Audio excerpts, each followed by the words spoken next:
Good afternoon, everyone, and welcome to today's webinar entitled Responding to Challenges Resulting from COVID-19. My name is Rihanna Thompson, and I will be your moderator for today. And we have just a few announcements before we begin today's presentation. COVID-19 is having a significant impact on people and businesses all over the world.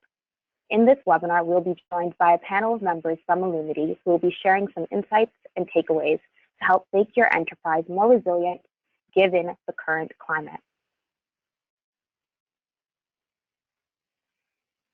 The panel will include and begin with Nir Orbach, CEO, who will be giving an introduction. Will then be followed by Shauna Jameson, Director of Continuous Improvement, Rebecca Murray, Managing Partner, SuccessFactors, Lon Cohn, Supply Chain, who will be covering supply chain. He's a logistics solution architect. Joe Levize, Director of Solution Architecture, and then we'll be wrapping up with Larry Perloff, President and Head of Delivery. With that being said, I'm going to pass it over to you, Nir. Sorry about that. Hi, welcome everybody to our COVID-19 response webinar. I wanted to start by saying that we're in this together, and all of us are feeling the effects of COVID-19 both personally and within our business environments. Obviously on the personal side, it's fairly similar across really across the globe. On the business front, every business is feeling the impact in a different way. For us at Illumity, well, sorry, something happened here.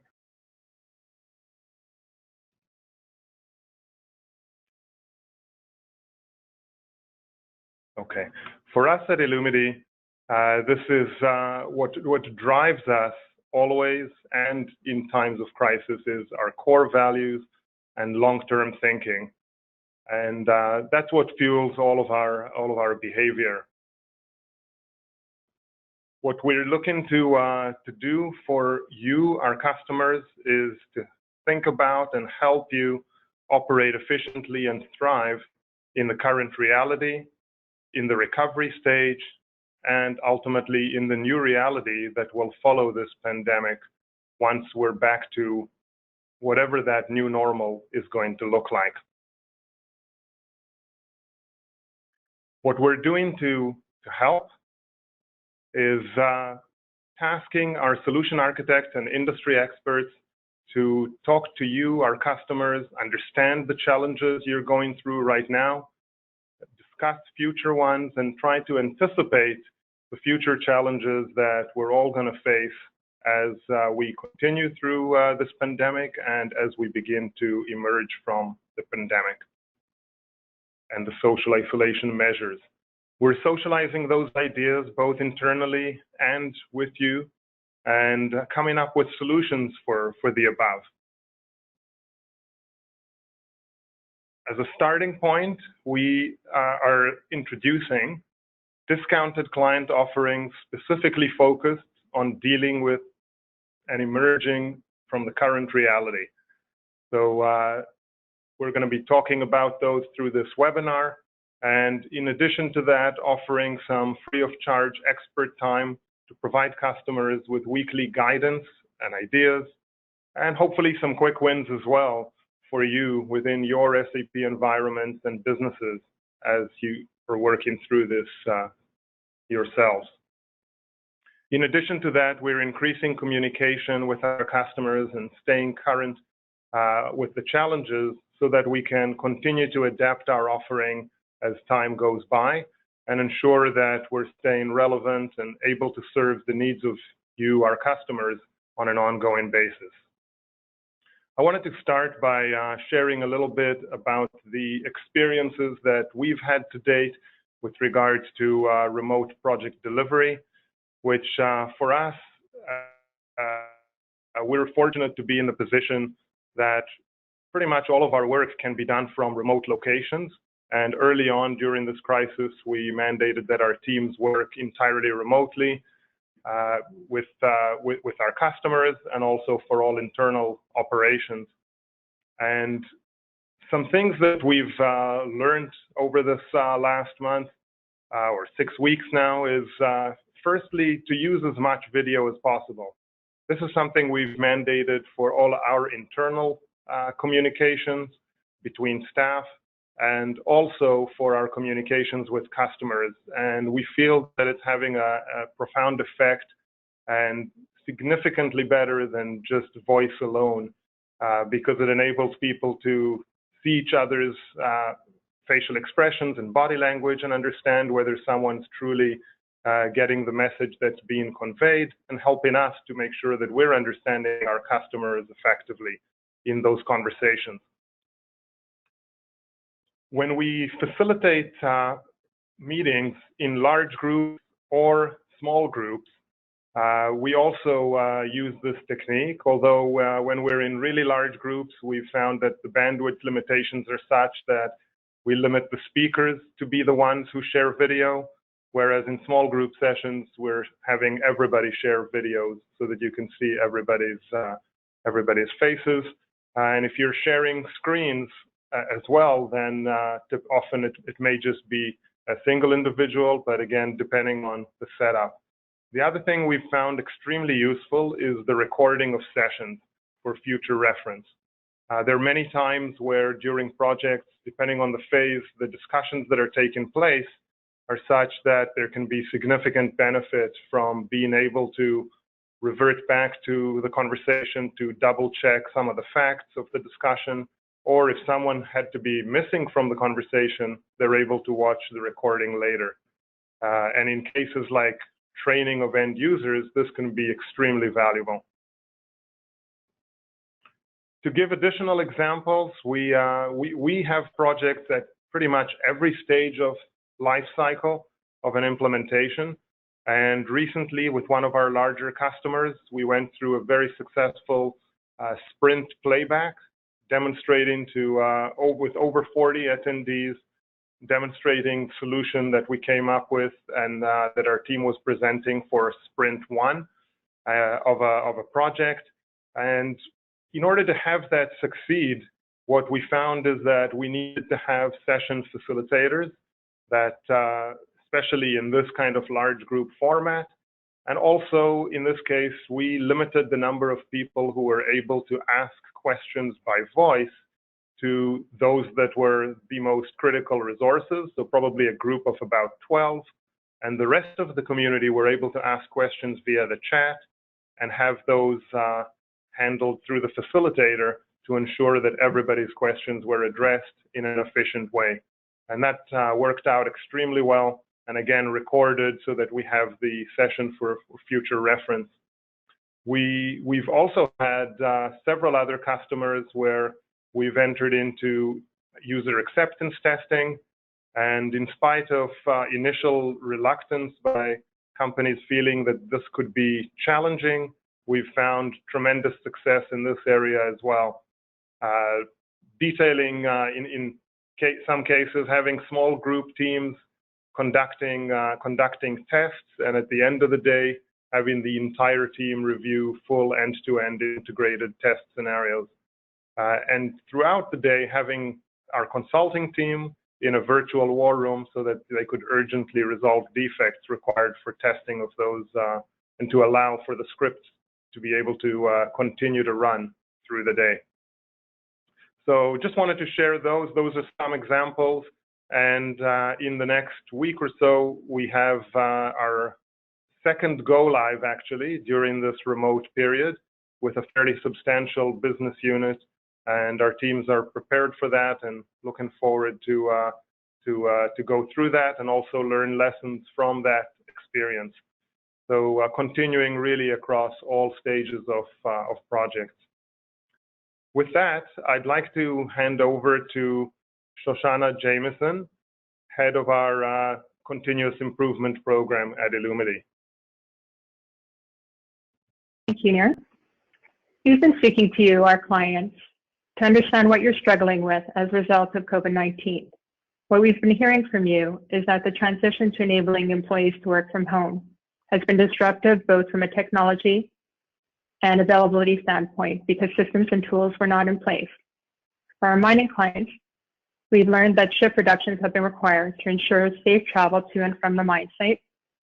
And many people are finding that on top of their regular work, they also have to do additional work related to COVID-19, such as coming up with mitigation plans, which is straining capacity and leading to timelines being pushed out.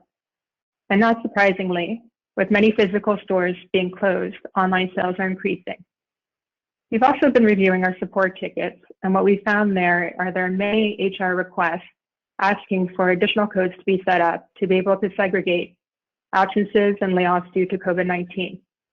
We've also been seeing requests to automate processes, such as implementing electronic signatures for checks due to people working remotely. To help with these issues and with other issues, we've been coming up with various offerings. The first one being our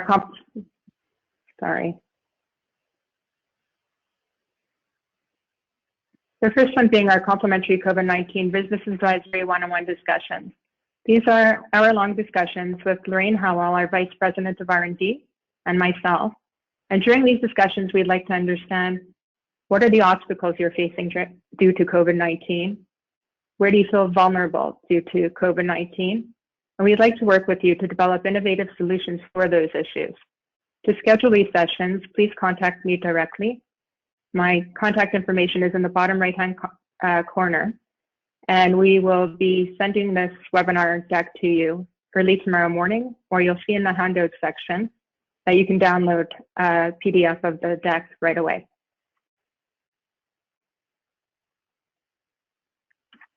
Our second offering is a Talk to an Expert session, and it will be conducted by the experts that are on this call, which is Lon for logistics, Rebecca for HCM, and Joe for finance. The calls take place from 3 to 4 p.m. Eastern Time and run Tuesdays to Thursdays. The intent of these sessions is to allow you to discuss the issues you're facing by business area, as well as hear what the issues other clients are facing, and with the guidance and expertise of our expert group, come up with solutions. We ask that you register for specific sessions, as these sessions will be running for a few weeks. And again, we'll be providing you with additional information and links to register tomorrow morning.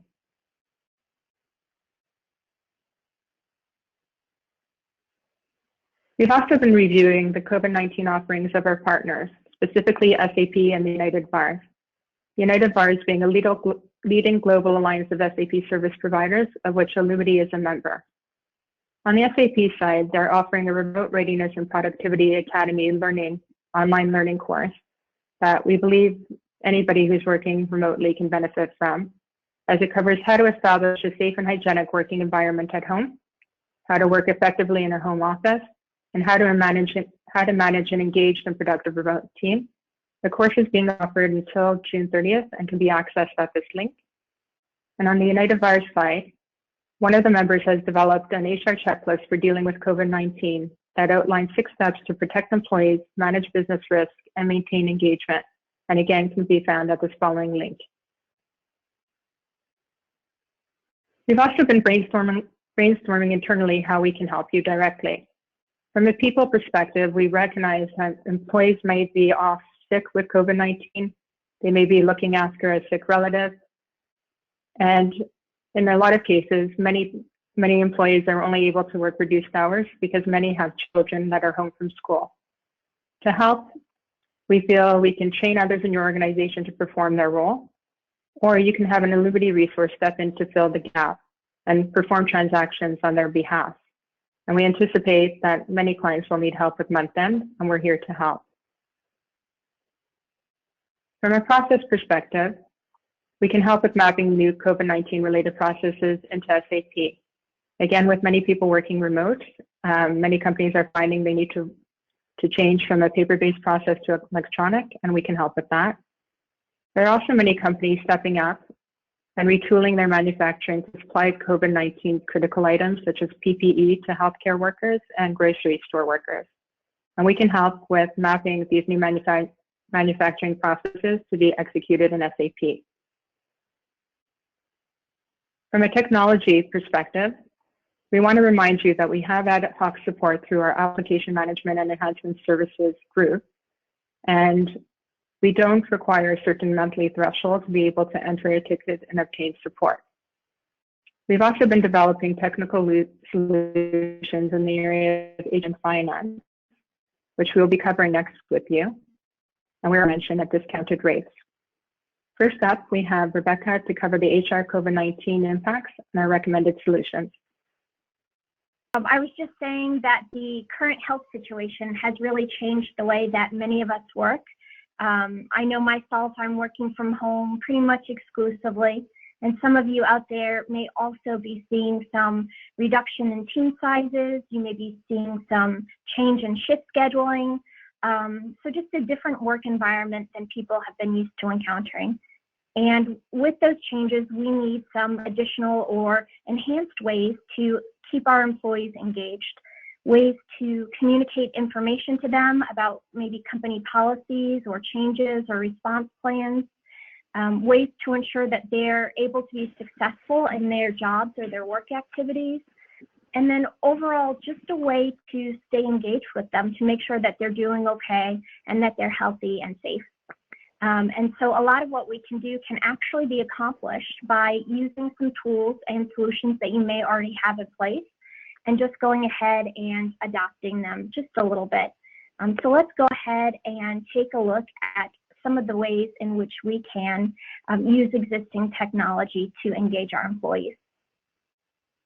For those of you who are on the HR side of the organization, you may be finding that you are playing a leading role in your organization's response to COVID-19.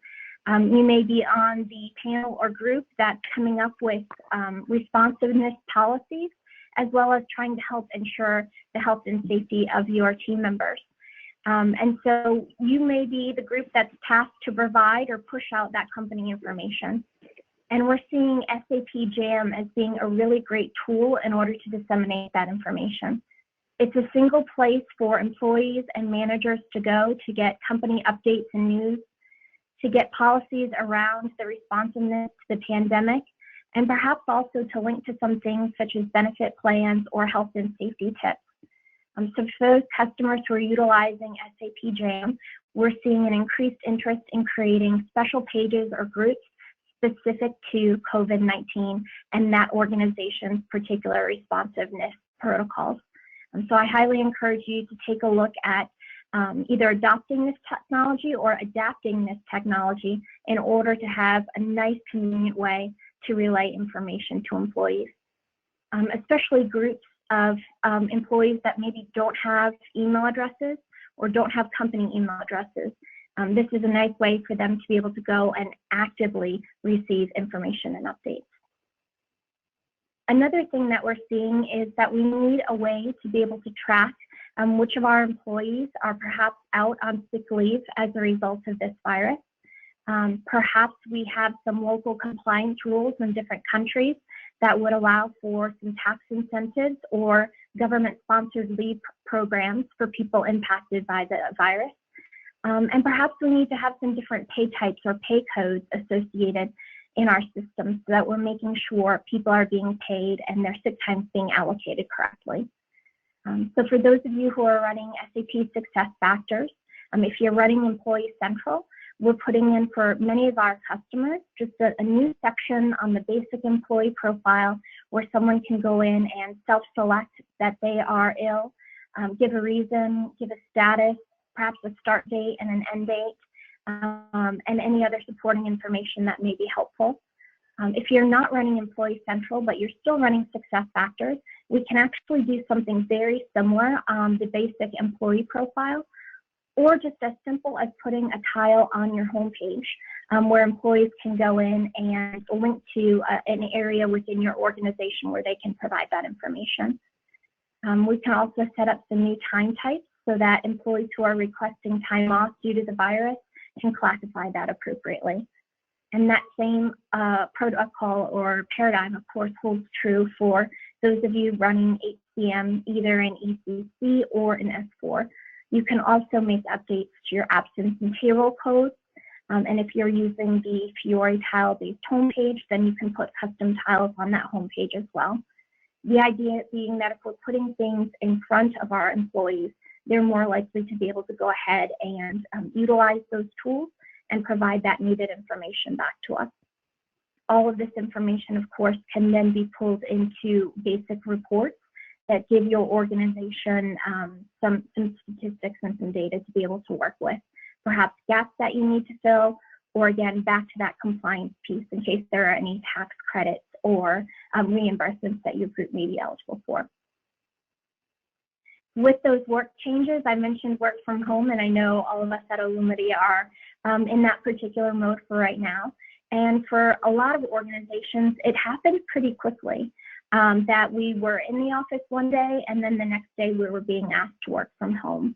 And that meant a lot of changes from an equipment standpoint. How do I take, my desktop from my workstation in the office home? Or even if I had a laptop, perhaps I don't have headphones or good speakers or video camera in order to have web-based chat meetings.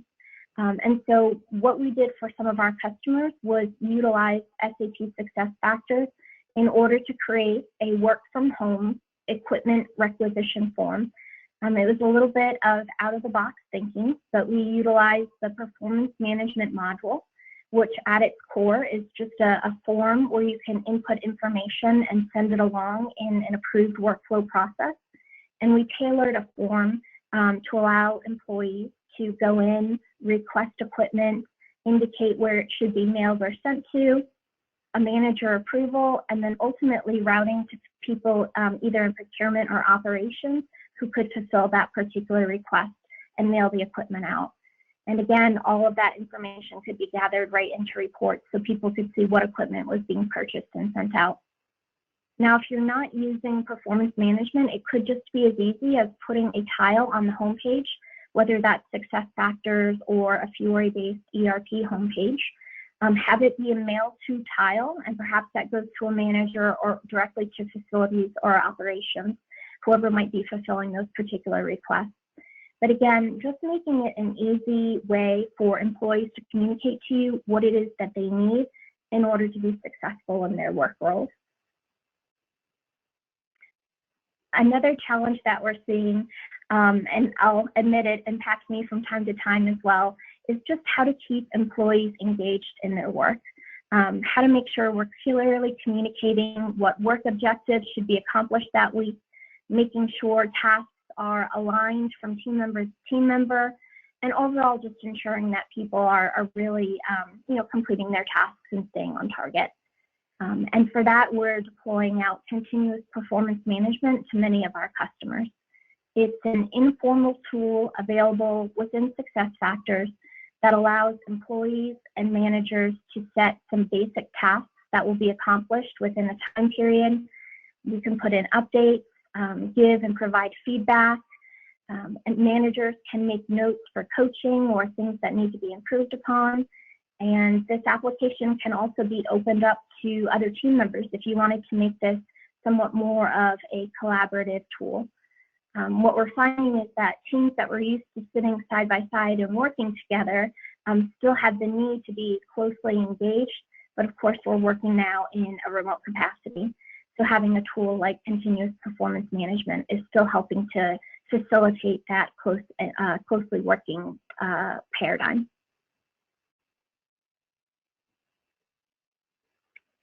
Last up, we need a way to be able to ascertain employee engagement, especially if people are out at remote work locations. That could be home, but that could also be employees who are, I don't want to use the word stuck, but stuck at a company work site, perhaps for longer than originally anticipated. We want to make sure that our employees are doing well, that they are engaged in the work that they're performing, and that their well-being is taken care of. So having some quick and easy employee pulse checks that can be pushed out through mobile device and or through email, just 1 or 2, 3, 4, 5 quick questions where an employee can give you information about how they're doing and how well equipped they feel to perform their job is really a nice way to to kind of keep that touch point with employees, even though we might be a little bit dispersed at the moment. And to that end, SAP, through their Qualtrics offering, is providing a free trial of their Qualtrics application called Remote Work Plus. This is available for a limited time, but it is a free trial that customers can avail themselves of. You can go in and utilize some of the pre-delivered surveys or content that they've provided, and just be able to go launch that out to different employee groups and really get a nice sense of how employees are doing and how engaged they are. That brings us to the end of the HCM portion, so I'll turn things over to my colleague Lon, who manages things on the supply chain side. Thanks so much.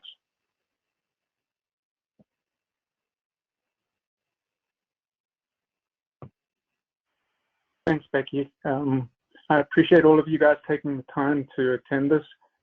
Supply chain and logistics in SAP has many different ways it can be configured, and it can be set up and can be customized. So the points I'll bring here are more little high level than the previous recommendations from Becky. In my mind, you've got three things. What do we need to do now? What do we do short term? And what do we do plan for long term?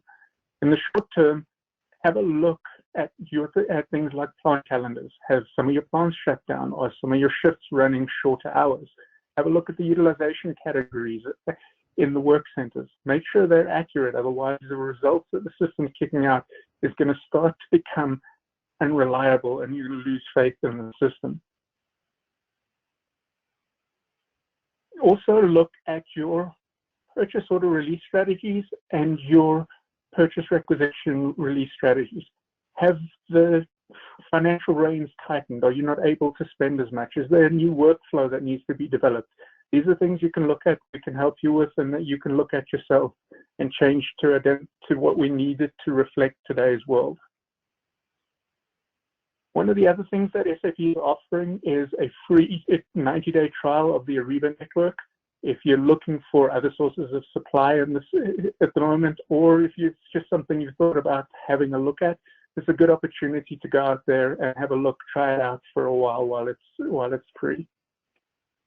In the same manner as Becky had mentioned, SAP is offering Qualtrics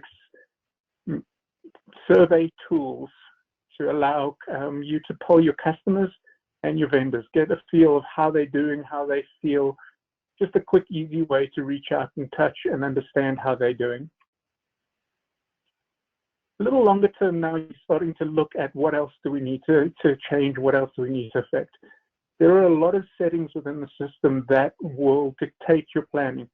Your goods receipt processing time, your purchasing processing time. Maybe some of the buyers are not able to work, and that's going to take longer. Your loading time because you don't have as many shifts running. Those are all things that you need to look at and make sure they're still accurate and adjusted. Has your inventory policy changed? Are you planning to hold more inventory now, as in holding a higher safety stock so that you can make sure you've got inventory? All of those kind of things really are very well reflected in your MRP settings. And those, again, need something to have a look at. We'll go through with you to make sure they're all correct. If you're using forecast models, you need to have a look carefully at what the model is doing and how it's using the parameters, especially the most recent data, as it's surely going to be an outlier for the future. Once you've found a lot of these, there's also a lot of master data that needs to be updated. SAP offers numerous mass change programs that you can use. They're very simple to use, very quick and easy to use, and we can show and guide you through those and how to use them. Start using the KPIs that SAP comes standard. You may not have needed them before, but now in a time of tighter timelines, deadlines, financial constraints, rather use these KPIs as exception controls, managed by the exceptions. Set up for overdue purchase orders that haven't arrived yet, or for overdue deliveries that are still to go out. They're quick and easy to set up and quite an easy way to keep on top of things. Another thing that I've seen customers do is with less financial money around, they're turning to the consignment processes within SAP, both vendor and customer consignment. It's a quick, easy, very robust, standard SAP way to introduce more flexibility within your business processes, especially around inventory and working with your vendors and customers. Have a look at what's open. What purchase orders have you got out there? They may have been put in before all of this started, and a lot of the promises, the dates you're expecting deliveries will change because they're no longer accurate. Again, the planning on the system can only work based on the accuracy of the data it's getting in. Are you, from a sales perspective, are you still able to deliver the promises you've made to your customers? Have a look at the open sales orders and confirmations, see if they're still valid. Longer term, though, you need to start thinking about how to undo these. What is the world going to look like? What is it going to be like for the business when this changes back? The key to this is that this isn't an IT initiative, this planning. This certainly needs to be done very hand in hand and as soon as possible with the business so that they're aware of what's going on, you're aware of what their plans and strategies are, so that everybody is ready to smoothly move back to whatever the new normal is. Supply chain modeling or tracing is something that you can use to helpfully avoid some of the pitfalls we've had in the past few months. If you don't know where your inventory is coming from or where your supplier is supplying their inventory from, it leaves you open to this kind of exposure. So take, say, your critical parts or your top 5 revenue products and trace those solutions, those supply chains back, see where they're coming from and make a note of them. They'll be quick and easy to pull up then next time you need them. Lastly, how geographically vulnerable are you? Have a look at your vendors and your suppliers. Are they all in a certain geographic area? Are they all in certain places where if something happens, they'll all be impacted? And the same for your customers. Are they all in a certain area as well?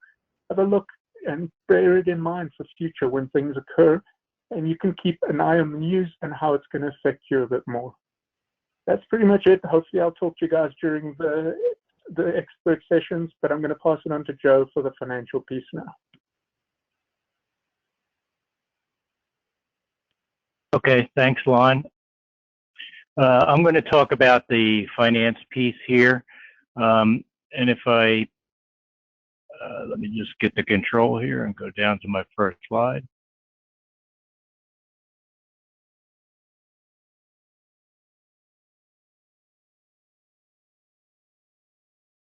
There we go. Okay, one of the most immediate challenges I think that a lot of businesses are facing right now is cash management and liquidity forecasting. So how do we, in these times, manage cash and be able to see our liquidity position going forward? What we recommend here is that if you're on S4H, there's a lot of applications that come standard to track your cash position, to run apps like Cash Flow Analyzer, and be able to see and forecast out your liquidity position. So we can help in that area with training on those apps that are available. If you're not on S4HANA, if you're still on ECC, we also have some Illumity intellectual property that we can help with recommending and installing that can help you do similar types of function, but staying on top of your cash position, making sure that you're staying liquid for the future. I know that's a key concern for many businesses, especially during this time. One of the next challenges that we see is the challenge in difficulty being able to send payments to supplier due to lack of a physical office presence. If people are not in the office, how do we print checks? How do we sign checks? A couple of recommendations we have here, some practical recommendations are electronic funds transfers. So can your vendor accept electronic funds transfers? Can we switch over to sending them electronic payments rather than physical payments? If you are continuing to print checks, there's an option of attaching an electronic signature to those checks instead of having to physically sign them. We've seen some clients already requesting this ability to sign checks electronically.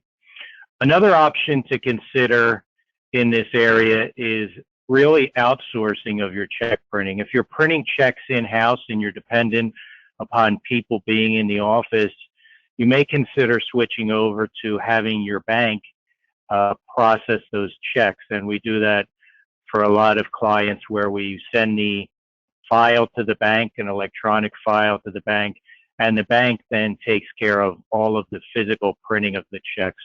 So there's 3 options in this area to be considered, 3 recommendations we have. The next challenge that we see is being able to have overview and dashboard type of functionality, clear visibility to action items. Some examples of this might be journal entry approvals. You may have previously had the ability to step next door and ask the controller to approve the journal entry that was being posted in this environment with people not in the office. We need to be able to have clear overview of what is coming up and what kind of actions can we take. So with these Fiori type of dashboards like you're seeing here is one example, you can go from insights or overview straight into action. So you can see which journal entries are outstanding and awaiting the verification process, the approval process, and then see where they're at in the process and make sure that they get through. You don't want to delay the month-end closing if possible during this time, but there's going to be, especially in a challenge in that area with everybody not together in the office to conduct the month-end closing together. The next challenge that we see is being able to get clear visibility to both your accounts receivable and your accounts payable aging. There's a lot of good information, and again, there's dashboard type of functionality like you're seeing on the screen with Fiori apps, where we can see broken down to our accounts receivable, see the aging of that accounts receivable, prioritize collections on that accounts receivable, tying back to the first slide where we talked about our cash position. Of course, our accounts receivable collections tie back to that. So we want to make sure that we are collecting our cash, that we have a clear overview of our cash, and then also our accounts payable aging. We want to make sure that we are paying our vendors according to agreed schedules and according to when we do have cash available to pay them. And if you are not on Fiori and not using S/4HANA, we also have some Illumity IP or some intellectual property in this area that will cover both AR and AP aging reports. One of the next challenges that we see is changing supplier payment terms. So you may have agreed with your suppliers, your major suppliers, a change to payment terms during this period of time. You may have, because of your internal policies, you may be adjusting supplier payment terms, and you have invoices that have already been entered into SAP and they're outstanding, and you want to find out, how do I change the payment terms so that these don't come up on my next payment run and I accidentally pay this vendor? Well, what we can offer in this area is some education on mass change programs for supplier payment terms. We can change baseline dates, payment terms on the invoices. So our recommendation in this area is using these mass change programs to change the already entered invoices. We can also talk about how to change the master data so that the payment terms for newly created invoices as they come in will change as well. Another challenge that we see in the area of finance is being able to clearly track COVID-19 related costs. We want to be able to see what the impact of COVID-19 is on the business and be able to have an indicator or a financial dimension that we can report against that gives us what are those COVID-19 related costs. Our recommendation is, and this depends on your business and how, what would make the most sense, so we need to talk about this one a little bit, but overall, the broad umbrella here is a cost object, a new cost object to capture COVID-related costs. Now, this cost object could be a brand new cost center. It could be an internal order to be implemented that then would eventually get settled to various cost centers, or it could even be a statistical internal order. So if you'd like to get some help in this area or discuss this area, we can talk about this and see which of those three options would fit best for your business and for your reporting needs going forward. Another of the big challenges that we see here is being able to revise budgets because of the COVID-19 impact. In terms of budgets, this may be adjustments to cost center budgets. It may be that we need to adjust our product mix as well. We talked in the earlier stages that some manufacturing lines might be producing different products. Different products may have different profitability, and we need to reforecast our revenues. We need to reforecast the cost of goods sold related to those products. So in this space, we're really recommending a new planning version that can be used, that's a COVID-based plan that accounts for any changes to our financial plan due to COVID-19. We can then use that plan to compare against various other plans that we may have already had in place. We may have had an optimistic plan, we may have had a pessimistic plan, we may have had the default plan in place, and we can use this plan now, this additional version, to compare against those. Finally, in finance, it's been talked about a little bit already, but we're going to start a weekly talk with the expert sessions. So we're going to have some of our solution architects in finance available during these sessions. We'd like to talk with you to find out what kind of requirements you're facing related to COVID-19, help with researching potential solutions related to that, and then also making further recommendations on top of what we've already talked about here. Okay, with that, I am going to hand it over to Larry next.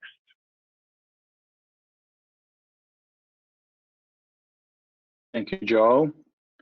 Good afternoon, everybody. From my side, I'm going to just try and wrap everything up with a few comments.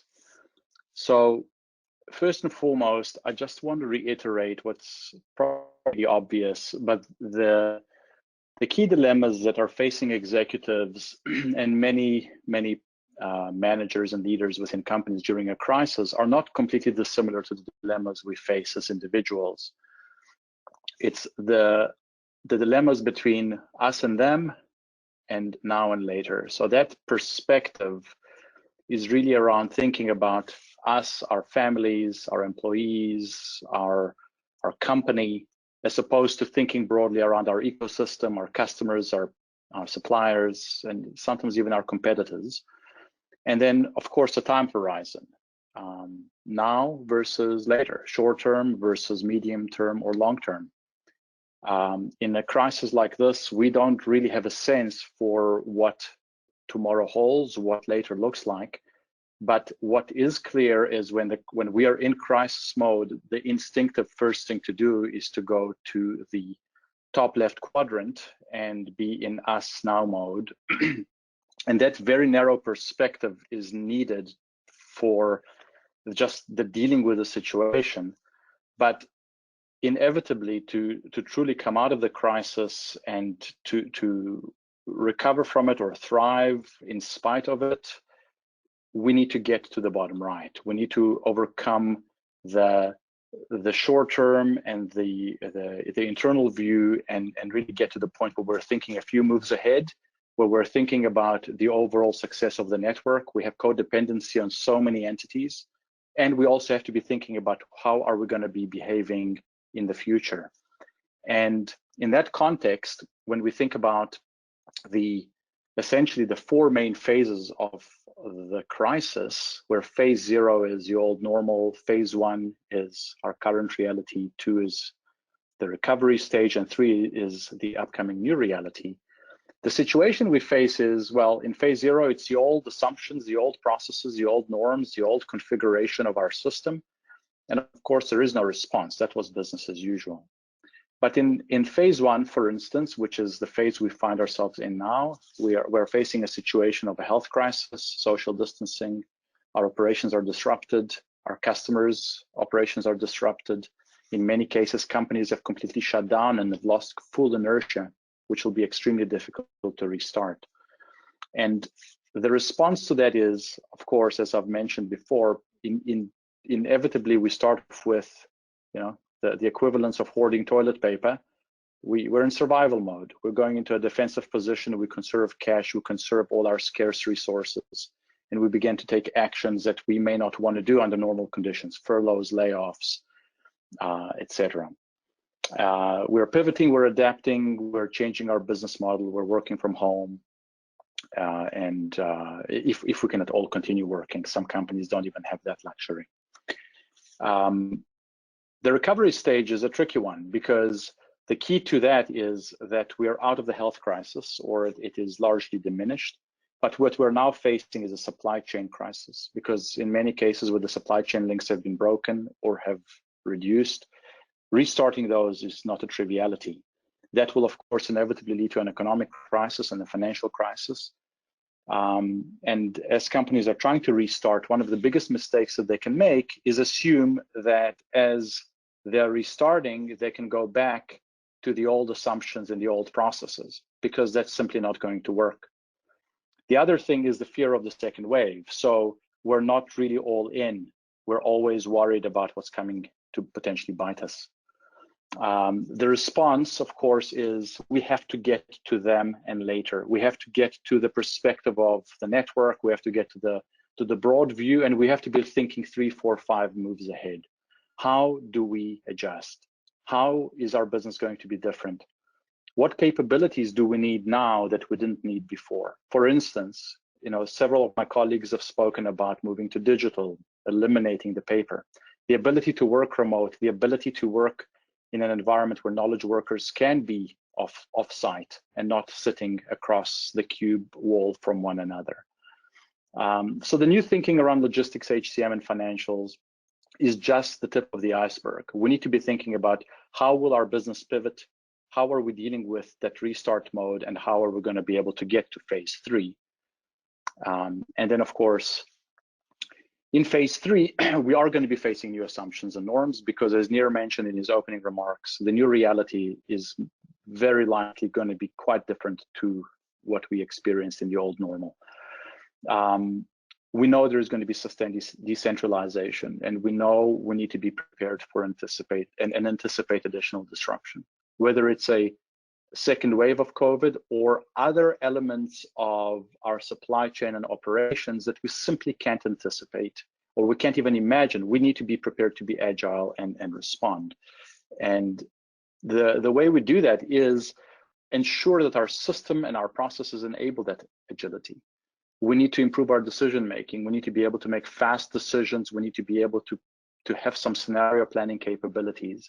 And in order to do that, we need to have better BI capabilities. We need to have better automation. We need to have all of those necessary contingencies in place. So this is in some ways a summary of everything that Becky, Joe, and Lon have discussed in their presentations. And of course, there's many other elements that specific companies are dealing with that are worthy of attention. As a summary, when we think about the dependencies in your SAP world, where SAP supports the business and enables the business, and your internal center of excellence, your internal support staff are supporting your SAP system, this is just a very simplistic view of the challenges that you could be facing. So first and foremost, business operations could have challenges. People aren't able to work remotely or are not as efficient working remotely. And as Shoshana mentioned, we are ready to provide you with some spot tactical solutions, tactical support to help you literally process your transactions. So if there's a backlog of transactions or an inability to handle those using SAP, this is an area we can help using our AIMS offering. Secondly, the new capabilities. So we spoke about certain areas, whether it's Qualtrics or Ariba, or the changes in functionality that could behoove and set you up for success in a phase 3 or a phase 4 environment. Those are things that need to be considered now. And many of our customers who have the means, this is the time to act, because it doesn't happen overnight. This takes months or weeks to implement, and we need to be thinking about these things with the long-term horizon of how we're going to be able to handle and respond and be prepared for when the time comes for us to pivot. The reconfiguration is something that is similar to new capabilities, but those are the elements that Lon and Becky and Joe spoke about. Those are a lot simpler and take a lot less time, but also need to be acted upon now while we're in phase 1, before we get to phase 2, where it will be needed the most. And then finally, if your internal competency center or center of excellence is unable to deal with the barrage of calls and tickets, again, our support organization has been gearing up to provide that kind of support to the best of our ability to provide a safety net to your COE. It's just a final remark from my side. This is just the tip of the iceberg. As Nir said at the beginning, we're all in this together. Please continue to share with us your views, your thoughts, any specific challenges that you might be facing. Take advantage of these sessions that we're going to be opening up, so we can better be responding to your needs. And with this, I'm going to be handing back off to Rihanna. Thank you, Larry.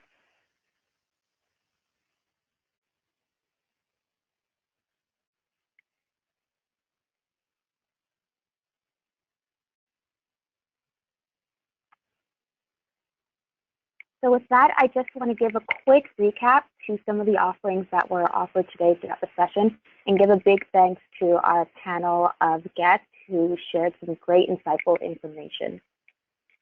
All the offerings, 2 of the main offerings offered today are complementary. The first being the Talk with the Expert sessions, which allows you to connect with one of our experts in logistics, HCM, or finance, and book a session with them between any of the times shown on the screen right now. And in addition to those sessions, we also have our COVID-19 Business Advisors one-on-one discussions.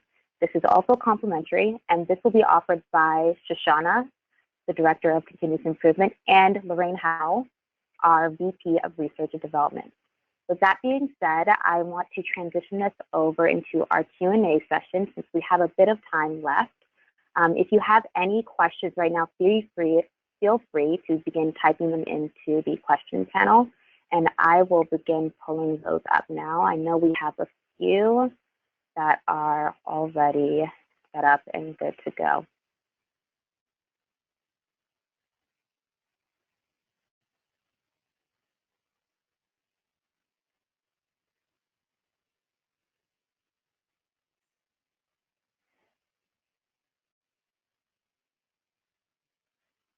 First question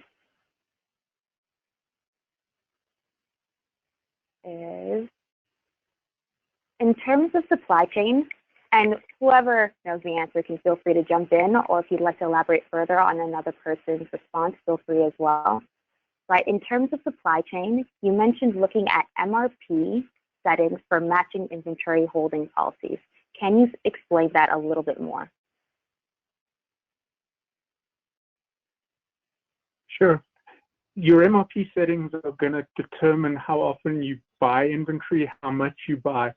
Depending on your production flow through, that'll also then depend on how quickly that's getting eaten up. If you have large lot sizes, you're more likely to be building up inventory. If you've got processing times in there that need to be looked at, there's a few different things that can impact how much inventory you hold. The most obvious one of them is something like safety stock. It really depends on what you've set up. But yeah, there are a few different settings like that which will reflect in how much inventory you hold at a time. Okay. Thank you, Lon. The next question is for Becky. Becky, you mentioned that there would be a free trial of Qualtrics and the value of this tool to check in with employees and see how they're doing. How long does this free trial last? And if we decide to move forward with this, how complex is the tool to manage? Well, I'll start with your last question first. I've actually deployed Qualtrics out internally to my team, and I actually did it by myself. So it was pretty simple to deploy out. There were some very easy to use how-to guides that kind of walked me through the process. And with Qualtrics, we're able to use a lot of pre-delivered questionnaires or surveys geared towards different topics. So I actually didn't even need to, put in my own topics or questions. I was able to use one of the pieces that was provided there. In terms of how long does the trial last, if you click on the link that was displayed on that Qualtrics employee engagement site, you'll see some more information. It was scheduled to last about 4 weeks. So you should be able to get at least 1 or 2 rounds of some good surveys in there. I know a few folks were even aiming to do some weekly surveys or feedback pulse checks. So that site should have information about how to get started and how to go about deploying it to your team members. Thank you. Okay, thanks, Becky. Next question is, if we need help with month-end closing of our financials, can I submit an AIMS ticket in regards to that?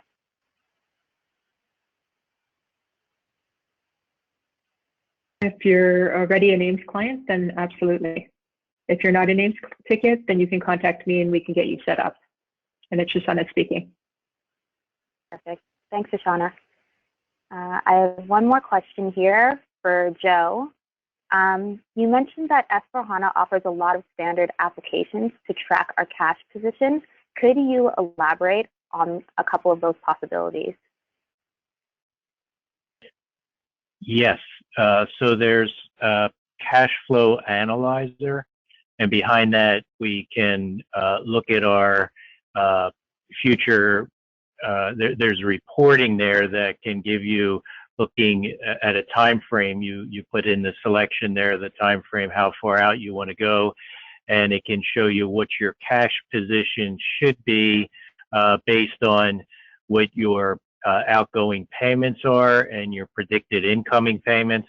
There's also another view there in that cash flow report to look at your liquidity position and look at where you should be overall from your liquidity. This integrates also, or it can integrate with the electronic bank statement. So incoming statements from your bank that would show you any of your customer payments that are incoming as well. Perfect. Thanks, Joe. We are just at the 3 o'clock mark, so in the interest of time, I want to thank everyone who came out to participate in today's webinar. I want to give another big thanks to all of our presenters today. I would also like to remind all attendees that you will be receiving a follow-up email tomorrow morning, which will include a recording of this webinar along with a copy of today's presentation. With that being said, I hope you all enjoyed today's webinar, and on behalf of Illumity and the rest of the speakers today, I hope you all have a great day. Thank you.